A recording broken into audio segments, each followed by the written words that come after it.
Today I'm here with Lieutenant James Curless to learn more about his work as a homicide detective. Lieutenant Curless, do you mind telling us more about your work? We handle all homicides that occur in Fayette County.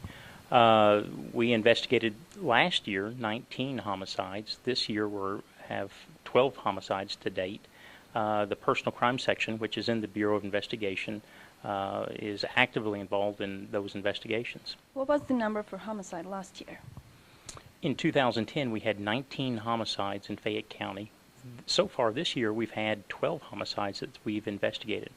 Now, what we also investigate are death investigations, maybe suspicious deaths or ones that we just don't know what they are at the time, and we treat those as homicides until we can kind of prove or determine what they are. Can you tell us an example of one of those cases? Oh, certainly.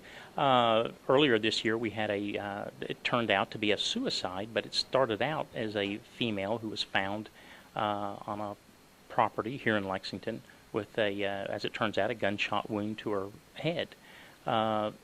We just don't know what it is on the onset from the beginning, so we have to treat that as a homicide. So a lot of resource and a lot of man hours goes into that investigation, and then eventually we were able to determine through the evidence that it was a suicide. What's the common way of someone killing somebody else?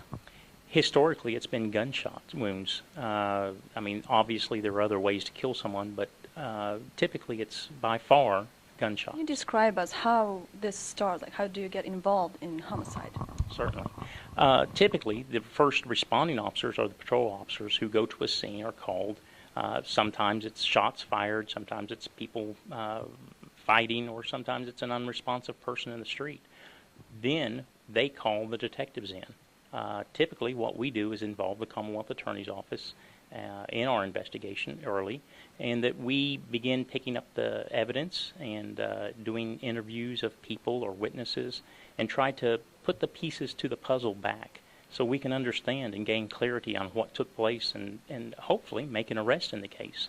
And then it goes through the court process, the legal system. So that's kind of how it goes. Thanks for watching Lexington Prosecutor News Online.